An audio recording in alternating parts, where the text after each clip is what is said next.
Good evening. आपको याद होगा कि पिछले डिवोशनल में हमने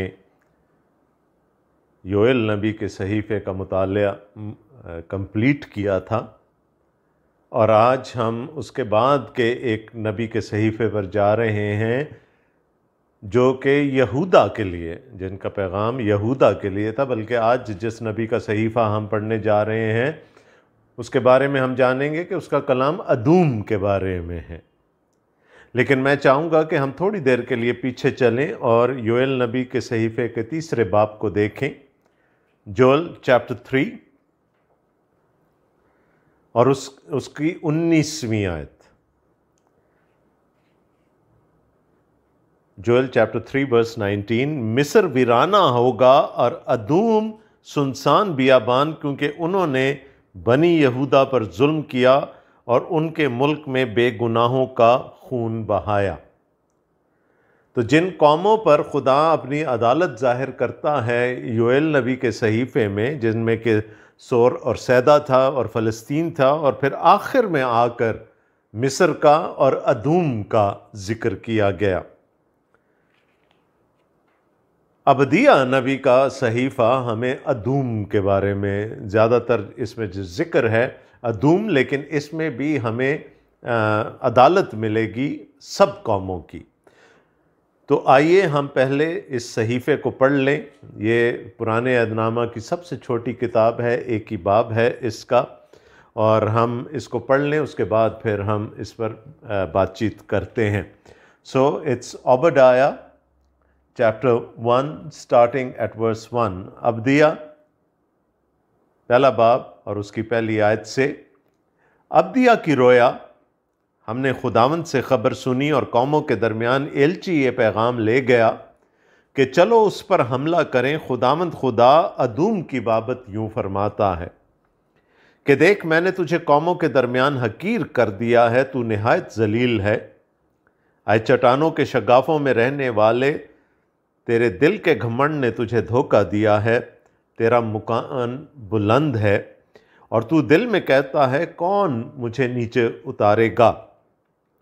खुदावंद फरमाता है, अगरचे तू अकाब की मानद बुलंद परवाज हो और सितारों में अपना आशियाना बनाए, तो भी मैं तुझे वहाँ से नीचे उतारूँगा।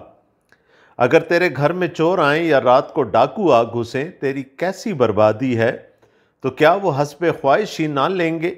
अगर अंगूर तोड़ने वाले तेरे पास आएँ, तो क्या कुछ दाने बाकी ना छोड़ेंगे। ईसाऊ का माल कैसा ढूंढ निकाला गया और उसके पोशीदा ख़जानों की कैसे तलाश हुई।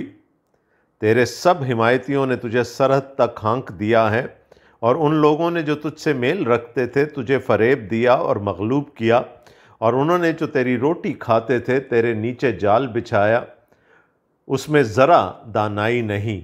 खुदावंद फरमाता है, क्या मैं उस रोज़ अदूम से दानाओं को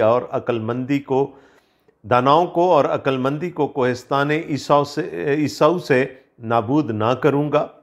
ऐतिमान तेरे बहादुर घबरा जाएंगे, यहाँ तक कि कोहिस्तान ईसाऊ की बाशिंदों से हर एक काट डाला जाएगा, उस कत्ल के बायस और उस जुल्म के सबब से जो तूने अपने भाई याकूब पर किया है। तू खजालत से मुलब्बस और हमेशा के लिए नेस्त होगा।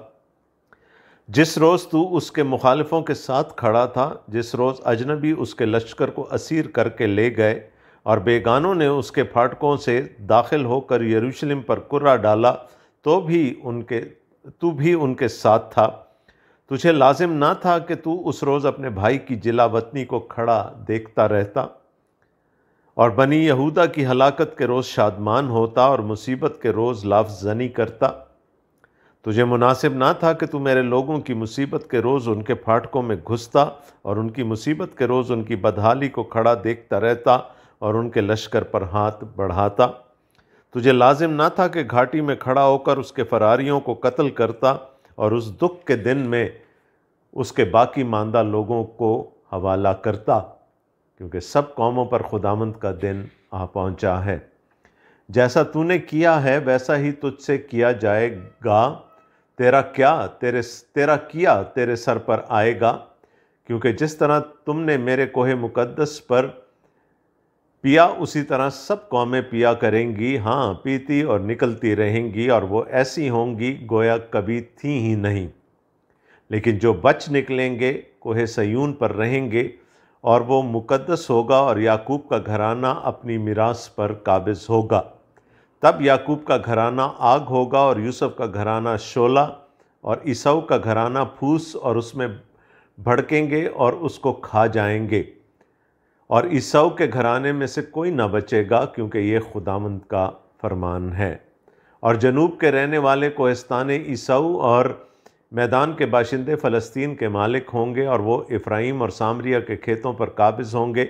और बिन्यामीन जल्लाद का वारिस होगा, और बनी इसराइल के लश्कर सब असीर जो कनानियों में सारपत तक हैं, और यरूशलेम के असीर जो सफ़ारात में हैं, जनूब के शहरों पर काबिज़ हो जाएंगे, और रिहाई देने वाले कोहे सयून पर चढ़ेंगे, ताकि कोहिस्तान ईसाऊ की अदालत करें और सल्तनत खुदावंद की होगी।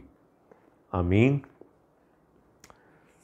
छोटा सहीफ़ा है लेकिन बड़ा पुरमानी सहीफ़ा है।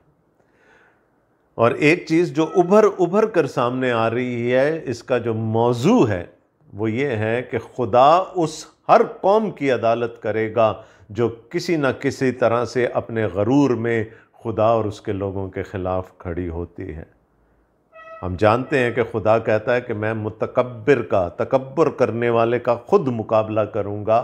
और यहाँ पर हम देखते हैं, क्योंकि ज़्यादातर ज़िक्र इसमें ईसाऊ का और अदूम का है, लेकिन अगर आप 15वीं आयत देखें तो वहाँ लिखा है क्योंकि सब कौमों पर खुदावंद का दिन आ पहुँचा है।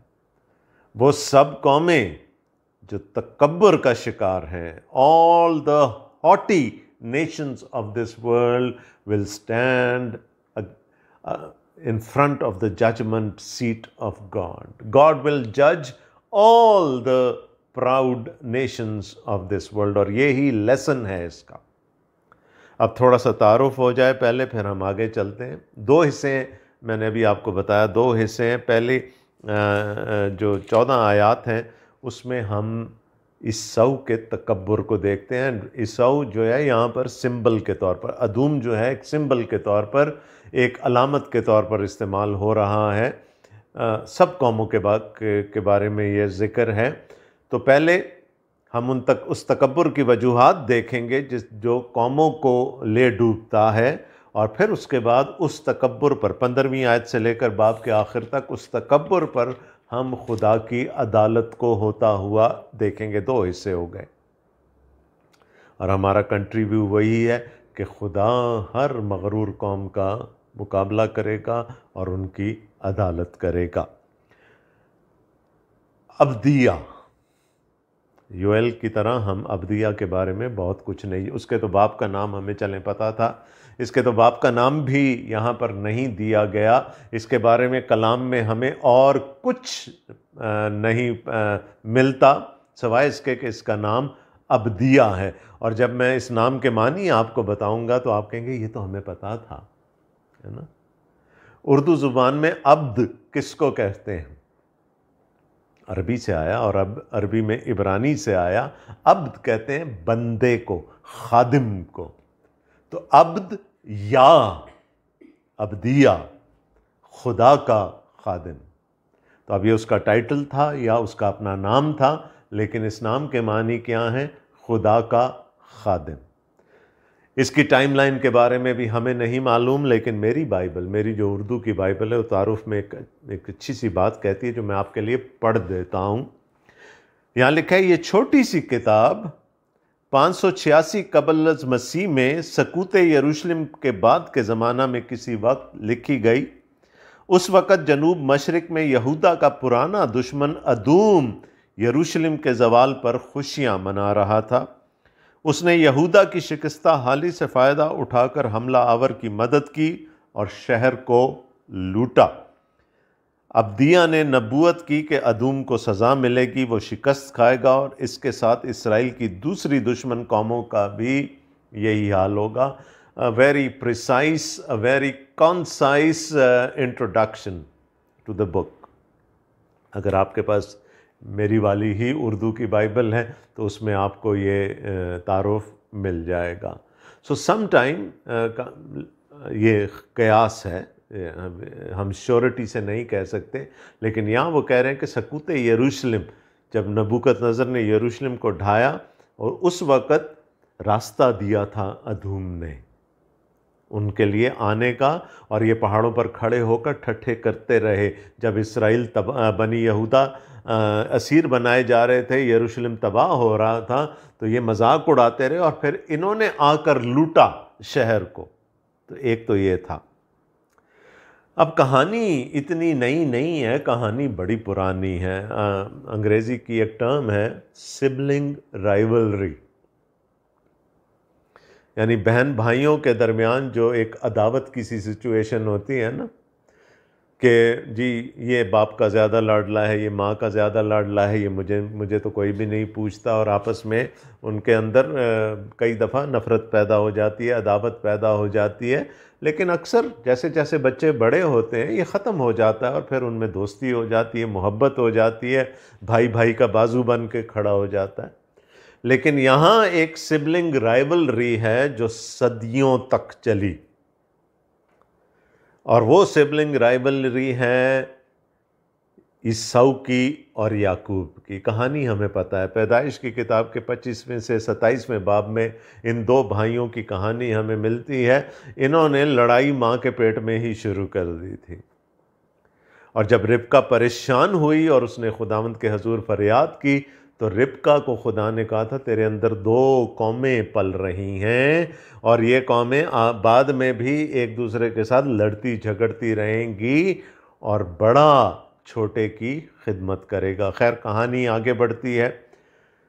ईसाऊ जब बड़ा हुआ तो वो शिकारी बन गया, मैदानों में रहता था, जानवरों को शिकार करके लाता था, बाप को अच्छा अच्छा खाना बनाकर बारबेक्यू करवा के खिलाता था। बाप उसे बड़ा खुश था, बड़ा भी था वो ईसाऊ। लेकिन माँ का लाडला याकूब था जो घर पे रहता था। तो हुआ क्या कि धोखे से उसने अपने भाई का पहलौठे का हक हथिया लिया। लेकिन हम सिर्फ याकूब को ही यहाँ पर कसूरवार नहीं ठहरा सकते। ये फैसला पहले भी हो चुका था, मिलना उसी को था, लेकिन उसने बीच में अपनी धोखाबाजी से उसको कमाने की कोशिश की, और रिबका भी उसके साथ मिली हुई थी। यहाँ पर जो सीखने की चीज़ है वो ये है कि ईसाऊ का तकब्बुर, उसने अपने पहलौठे होने के हक को नाचीज़ जाना। और देखें, पहलौठा होने का हक उस वक़्त डबल बरकत का बायस होता था। फाइनेंशियली भी, जिस्मानी तौर पर उसको दुगना हिस्सा मिलता था बाप की जायदाद का, और स्पिरिचुअली बाप की गद्दी पर बैठता था वो। और ईसाऊ ने उसको नाचीज़ जाना, और जब बाप ने बुलाया उसको बरकत देने के लिए, पहलौठे की बरकत देने के लिए, तो तब भी जनाब शिकार करने में मसरूफ़ थे और देर से पहुँचे, और उतनी देर में याकूब उसका हक लेकर, उसकी बरकत लेकर चला गया। और बाद में लिखा है कि बाप रोता रह गया, कांपता रह गया कि ये क्या कर दिया मैंने। उसने भी रो कर कहा कि मुझे भी तो बरकत दे। उसने कहा मैं तुझे क्या बरकत दूँ, बरकत बची ही नहीं है बाकी। और फिर हम देखते हैं कि इन दो भाइयों से दो कौमें पैदा हुई। अदूम, ईसाऊ अदूम कहलाया, याकूब इसराइल कहलाया, उसके औलाद भी इसराइल कहलाई। इसी तरह से ईसाऊ की औलाद अदूम कहलाई। अब यहाँ पर बड़ा खूबसूरत सा एक वर्ड प्ले है, अदूम, अदमा, लाल, लाल रंग। आदम को भी खुदा ने लाल मट्टी से बनाया था, इसलिए उस अदमा से बनाया था, इसलिए उसका नाम आदम पड़ गया। तो वो जो आदम की कहानी थी, उसने भी तो अपना हक गंवा दिया था ना। वो आदम की कहानी हम ईसाऊ में आगे बढ़ती हुई देखते।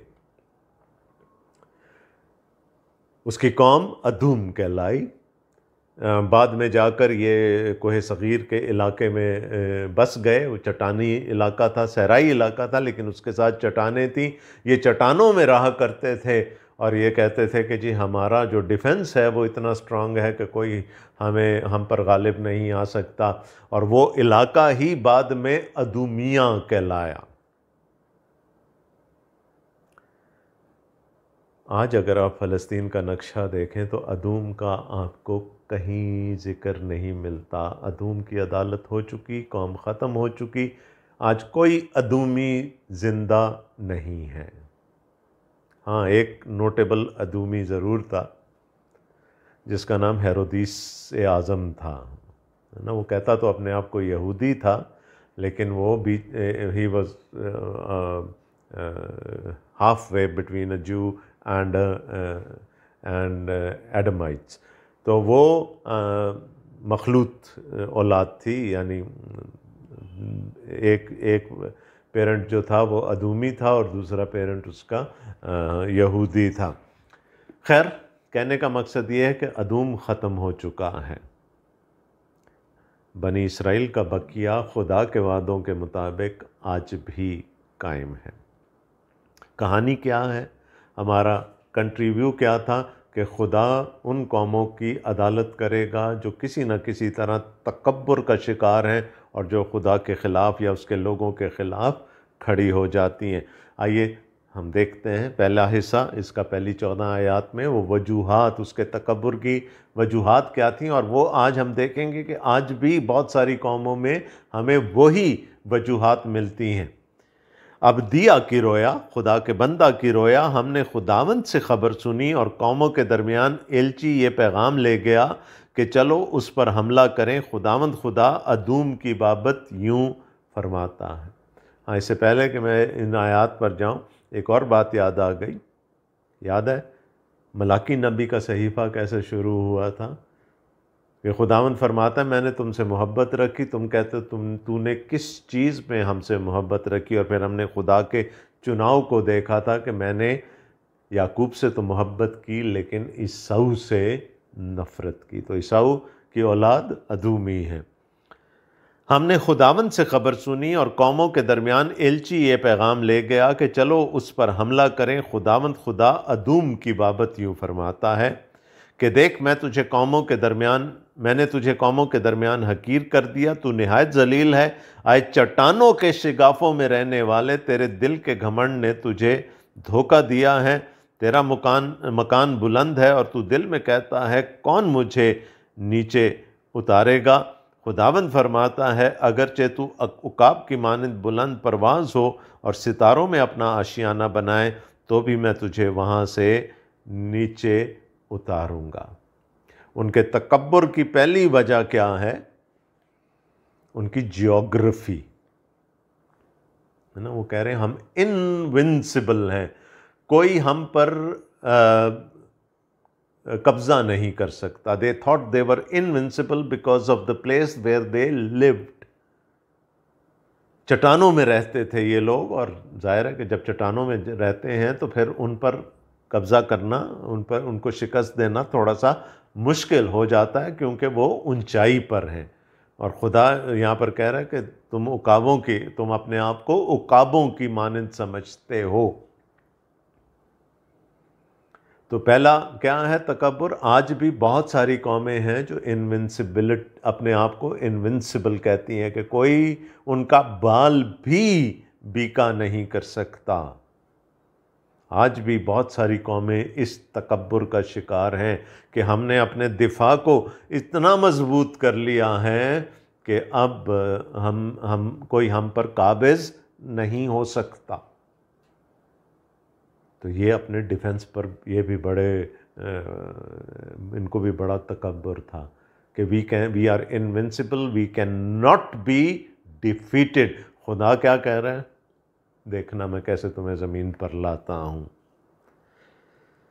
5वीं आयत, अगर तेरे घर में चोर घुस आएं या रात को डाकू आग घुसें, तेरी कैसी बर्बादी है। तू क्या वो हस्ब ख्वाहिश ही ना लेंगे? क्या अंगूर तोड़ने वाले तेरे पास आएँ तो क्या कुछ दाने बाकी ना छोड़ेंगे? ईसाऊ का माल कैसे ढूंढ निकाला गया और उसके पोशीदा ख़जानों की कैसे तलाश हुई?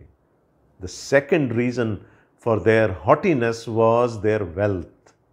उनके पास बड़ी दौलत थी।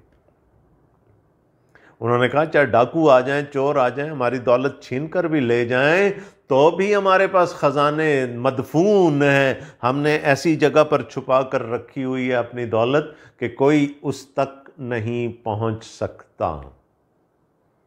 A lot of nations today are very wealthy, है ना, और उनको फ़ख्र है इस बात पर कि जो कुछ वो ख़रीदना चाहें, जो कुछ वो करना चाहें, वो कर सकते हैं। तीसरी बात 7वीं आयत में, तेरे सब हिमायतियों ने तुझे सरहद तक हाँक दिया है और उन लोगों ने जो तुझसे मेल रखते थे तुझे फरेब दिया और मगलूब किया, और उन्होंने जो तेरी रोटी खाते हैं तेरे नीचे जाल बिछाया, उसमें ज़रा दानाई नहीं।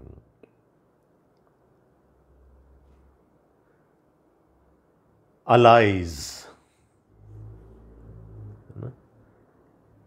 क्या कहेंगे, हिमायती, जिनके साथ मुआहिदा हुआ हो कि जी अगर हम पर दुश्मन आएगा तो आप हमारी मदद करने के लिए आएंगे। अब ये जिस जगह पर रहते थे ना, अगर आप गिनती की किताब और उसका 20वां बाब पढ़ें तो जब बनी इसराइल दाखिल होना चाह रहे थे मऊदा मुल्क में, तो इन्होंने नहीं जाने दिया, बल्कि ये अपनी फ़ौज लेकर आ गए थे, रास्ते में खड़े हो गए थे कि हम तुम्हें यहाँ से नहीं गुजरने देंगे। और इनका वो ट्रेन जो था, वो रास्ता जो था, शाहरा वहाँ से गुज़रती थी, वो बहुत इम्पॉर्टेंट था। कोई भी किसी भी फ़ौज ने अगर आना होता था इस इलाके से या इस इलाके से गुज़रना होता था तो उनको अदूम के बीच में से गुज़र कर जाना पड़ता था। और अगर ये चाहते तो किसी का रास्ता रोक देते थे, और ये चाहते थे तो किसी को रास्ता दे देते थे। नबूकदनज़र को भी इन्होंने रास्ता दे दिया था कि जा तू बनी इसराइल को गारत कर दे। उनका तुम ये समझते हो कि ये तुम्हारे जो दोस्त हैं, ये तुम्हारे अलाइज जो हैं, ये जिनके साथ तुमने मुआहदे किए हुए हैं, ये तुम्हारे लिए आकर खड़े होंगे और तुम्हें बचाएंगे। इस धोखे में ना रहना, वो अपने मफाद के लिए लड़ रहे हैं। और अगर आज भी आप कौमों की सियासत को देखें ना, तो कोई किसी का हामी ऐसे ही नहीं बन जाता। अगर चाइना इतनी इन्वेस्टमेंट इस वक्त पाकिस्तान में कर रहा है, तो अगर उसका अपना कोई फ़ायदा ना होता तो क्या वो करता? या फॉर दैट मैटर कोई भी मुल्क है, अगर कोई एक सुपर पावर आकर उसको कहती है कि जी हम आपके मुल्क को डेवलप करना चाहते हैं, इसमें फ़ायदा किसका है? हर एक अपना फ़ायदा ढूंढता है। वो कहता है इस खुदा उनको कह रहा है इस खुशफहमी में ना रहना कि हमारे बहुत सारे हिमायती हैं, हमारे we have a lot of allies who would stand for us. उसने कहा वही तुम्हारे नीचे जाल बिछाएंगे, वही तुम्हें नीचे खींच लेंगे। And so true, so true, ऐसा ही होता। पीठ में छुरा घोंपने वाले आज भी बहुत होते हैं। चौथी वजह 8वीं आयत देखें, खुदावंद फरमाता है कि मैंने उस रोज़ अदूम से दानाओं और अक्लमंदी को कोहिस्तान ईसाऊ से नाबूद ना करूँगा। ऐतीमान तेरे बहादुर घबरा जाएंगे, यहाँ तक कि कोहिस्तान ईसाऊ के बाशिंदों में से हर एक काट डाला जाएगा।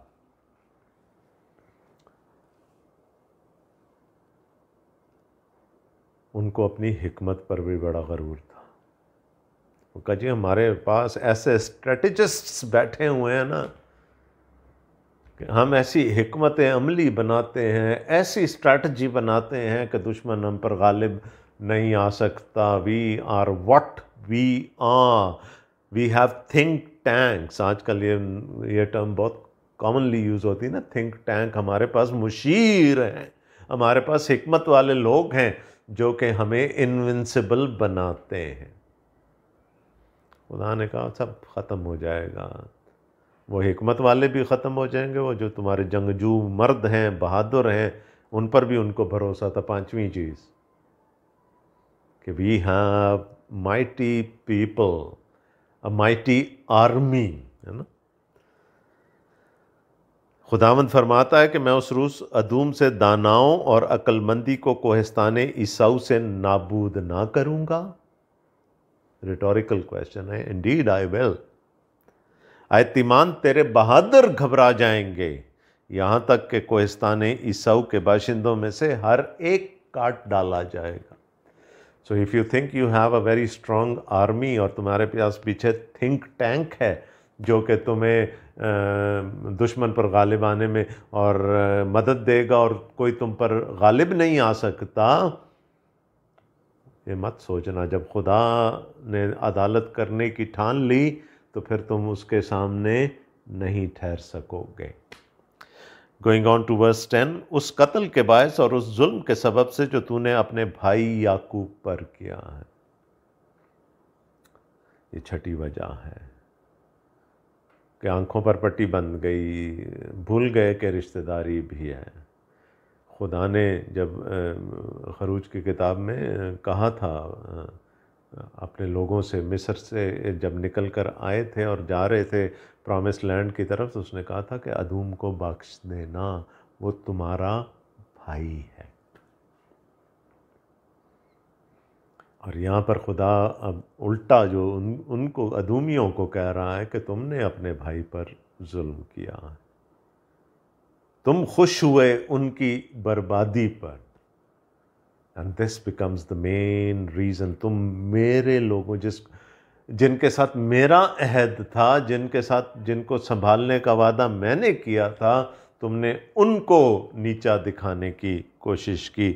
उस कत्ल के बायस और उस जुल्म के सबब से जो तूने अपने भाई याकूब पर किया है, तू खजालत से मुलब्बिस और हमेशा के लिए नेस्त होगा। जिस रोज़ तू उसके मुखालफों के साथ खड़ा था, जिस रोज़ अजनबी उसके लश्कर को असीर करके ले गए और बेगानों ने उसके फाटकों से दाखिल होकर यरूशलेम पर कुरा डाला, तू भी उनके साथ था। वही वाक़यात जो अभी मैंने थोड़ी देर पहले आपसे कहा था, जब नबूकदनज़र आया, तुझे लाजिम ना था कि तू उस रोज़ अपने भाई की जिलावतनी को खड़ा देखता रहता और बनी यहूदा की हलाकत के रोज़ शादमान होता और मुसीबत के रोज़ लाफजनी करता। तुझे मुनासिब ना था कि तू मेरे लोगों की मुसीबत के रोज़ उनके फाटकों में घुसता और उनकी मुसीबत के रोज़ उनकी बदहाली को खड़ा देखता रहता और उनके लश्कर पर हाथ बढ़ाता। तुझे लाजिम ना था कि घाटी में खड़ा होकर उसके फरारियों को कत्ल करता और उस दुख के दिन में उसके बाकी मानदार लोगों को। हाँ, ये सब कुछ इन्होंने किया था, सब कुछ किया। ये जो जिस चीज़ को खुदा उनके ऊपर ला रहा है चार्जशीट के तौर पर, ये सब कुछ उन्होंने किया था। तो ये सारी चीज़ें जो है ना, वो प्राइड में आ जाती हैं। हॉटीनेस है, तकब्बुर है, इनविंसिबिलिटी का गरूर है कि हम पर कोई गालिब नहीं आ सकता, ना आज तक आया है, ना आगे आएगा। और देख लीजिएगा कि आज भी कितनी कौमें इसी तकब्बुर, इन सारी बातों में, इवन जो आखिरी बात है उसमें भी, कि खुदा की चुनी हुई कौम के ख़िलाफ़ खड़े हैं, या उनको अपने डिफेंस का बड़ा गरूर है, या अपनी दौलत का बड़ा गरूर है, अपने हिमायतियों का बड़ा गरूर है, अपनी हिकमत पर बड़ा गरूर है, अपनी जंगी मर्दों पर बड़ा गरूर है। लेकिन खुदा कहता है जब मैं अदालत के लिए आया तो फिर कुछ भी बाकी ना रहेगा। And thus we walk into the second portion of this prophecy, जो दूसरा हिस्सा है। अब खुदा क्या कह रहा है, ये तो है, जो कुछ भी है, अब मैं क्या करूँगा। साथ साथ भी वो कहता रहा कि मैं उनके साथ क्या करूँगा। लेकिन आप 15वीं आयत से देखें, क्योंकि सब कौमों पर खुदावंद का दिन आ पहुँचा है। और मैंने आपको कहा था, जहाँ आप ये टर्म पढ़ लें, खुदावंद का दिन, इट मीन्स जजमेंट, अदालत। क्योंकि सब कौमों पर खुदावंद का दिन आ पहुंचा। फिर मैंने आपसे ये भी कहा था कि अदालत दो तरह की, एक तो अदालत वो है जो रोज़े आखिर होगी, लेकिन खुदा इस दुनिया में भी अदालत करता है। कितनी बड़ी बड़ी कौमें आईं और कितनी बड़ी बड़ी कौमें नेस्तो नाबूद हो गईं, क्योंकि खुदा ने उनकी अदालत कर दी। खुदा ने अदूम की भी अदालत कर दी, क्योंकि सब कौमों पर खुदावंद का दिन आ पहुंचा है। जैसा तूने किया वैसा ही तुझसे किया जाएगा। तूने मेरे लोगों को सताया, उनको मारा, उनकी बदहाली पर खुश हुआ, तेरे साथ भी ऐसा ही होगा। तेरा किया तेरे सर पर आएगा, क्योंकि जिस तरह तुमने मेरे कोहे मुकद्दस पर पिया, उसी तरह सब कौमें पिया करेंगी। हाँ, पीती और निकलती रहेंगी, और वो ऐसी होंगी गोया कभी थी ही नहीं। तुमने आकर जश्न मनाया था ना, मेरे कोहे मुकद्दस पर आकर तुमने जश्न मनाया था मेरे लोगों की बदहाली का। अब दूसरी कौमें आकर तुम्हारी बदहाली का जश्न मनाएंगी। लेकिन जो बच निकलेंगे कोहे सयून पर रहेंगे, और वो मुकद्दस होगा, और याकूब का घराना अपनी मिरास पर काबिज। आज तो तुमने खुशी का जश्न मना लिया कि खुदा के लोग चले गए असीरी में। बाबुल की असीरी है, कौन वापस आता है वहाँ से? लेकिन मैं लेकर आऊँगा वापस, खुदा कह रहा है। और वो मुकद्दस होगा, और याकूब का घराना अपनी मीरास पर काबिज होगा। मैंने कहा था ना, ये सिबलिंग राइवलरी थी, माँ के पेट से शुरू हुई और सदियों तक चली, और कितना इसमें खून खराबा हुआ। तब याकूब का घराना आग होगा, और यूसुफ का घराना शोला, और ईसाऊ का घराना फूस, और वो उसमें भड़केंगे और उसको खा जाएंगे, और ईसाऊ के घराने में से कोई ना बचेगा, क्योंकि ये खुदावंद का फरमान है। मैं पहले कह चुका हूँ, none of them is alive today. ख़त्म हो गए सब, क्योंकि ये खुदावंद का फरमान है। वो जो अपने आप को इनविंसिबल समझते थे, वो समझते थे कि उनके डिफेंसेस को कोई पेनिट्रेट नहीं कर सकता, ख़त्म हो गए। खुदा जब अदालत करता है तो फिर कोई उसके सामने खड़ा नहीं रह पाता। और यहाँ पर हम देखते हैं कि खुदा ने क्यों अदालत की, और फिर वो ईसाऊ को छोड़कर, अदूम को छोड़कर, वो कहता है सब कौमें। खुदा क्यों कौमों के ख़िलाफ़ है? तकब्बुर है। निकला था ना फ़िरौन अपने बनी इसराइल के पीछे मार डालने के लिए, कि देखता हूँ कैसे बचते हैं मेरे हाथ से ही। क्या हुआ? अपने तकब्बुर में मारा गया। इसी तरह दुनिया के और बादशाह और रियासतें इस तकब्बुर में निकली थी कि हमें कौन गिरा सकता है। बाबुल के बारे में तो कोई सोच भी नहीं सकता था। एक रात में सब कुछ ख़त्म हो गया। और ये कौमों की कहानी है, जो अपने तकब्बुर में फंस जाते हैं फिर वो ख़त्म हो जाते हैं।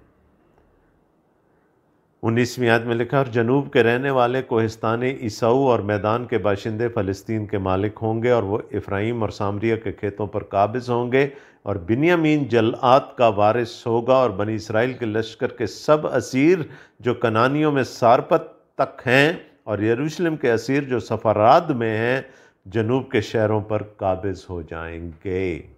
दे will come back and they will take the land for themselves. जनूब में नगेव तक उन्होंने कहा ये इलाका सारा वो वापस ले लेंगे, और रिहाई देने वाले कोहे सयून पर चढ़ेंगे, ताकि कोहिस्तानी ईसाऊ की अदालत करें, और सल्तनत खुदावंद की होगी। देखें, जो कौमें ये कहती हैं ना कि वो इनविंसिबल हैं, जो इस तकब्बुर का शिकार हो जाती हैं, they are challenging the sovereignty of God. वो खुदा की अथॉरिटी को चैलेंज कर रहे होते हैं, क्योंकि खुदा का इंतज़ाम क्या है कि कौमें उसके ताबे रहें, बादशाह उसके ताबे रहें।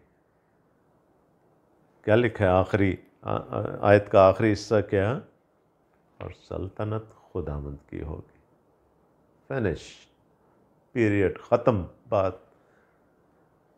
एक ही बादशाह है और उस बादशाह के सामने कोई मुतकब्बिर टिक नहीं सकता। वो कहता है मगरूरों का मुकाबला मैं खुद करूँगा, लेकिन हलीम को बख्श दूंगा। जो फिरौतन है उसको बख्श दूंगा, लेकिन जो मेरे खिलाफ खड़ा होगा, मेरे लोगों के खिलाफ खड़ा होगा, उसको मैं नहीं छोड़ूंगा। जो गरूर में, तकब्बर में, हॉटीनेस में, प्राइड का शिकार होगा, उसको मैं नहीं छोड़ूंगा।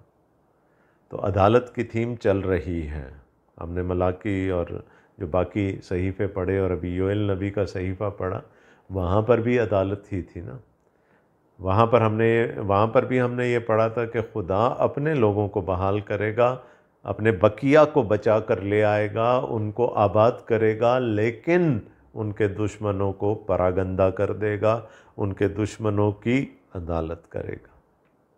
वही थीम यहाँ पर भी चल रही है। और एक बड़ी लॉन्ग स्टैंडिंग दुश्मनी अदूम और इसराइल की, ईसाऊ और याकूब की, वो अपने क्लाइमैक्स की तक आ गए। सदियों तक चलने वाली ये दुश्मनी, ये अदावत अपने क्लाइमैक्स तक आ गई। कितनी दफ़ा अदूम ने इसराइल को नीचा दिखाने की कोशिश की, लेकिन हर दफ़ा खुदा ने अपने लोगों को सरफराज किया। और खुदा कहता है कि फिर मगरूर का मुकाबला मैं खुद करूँगा, लेकिन फिरौतन मेरे हजूर से रिहाई पाएंगे। ये हमें भी आज कौमों के लेवल पर तो ठीक है, जो कुछ भी चल रहा है वो तो खुदा फैसला करेगा, लेकिन हम अपनी ज़िंदगियों में भी देख सकते हैं कि कहीं वो चीज़ हमारे अंदर तो नहीं जो खुदावंद को सख्त नापसंद है।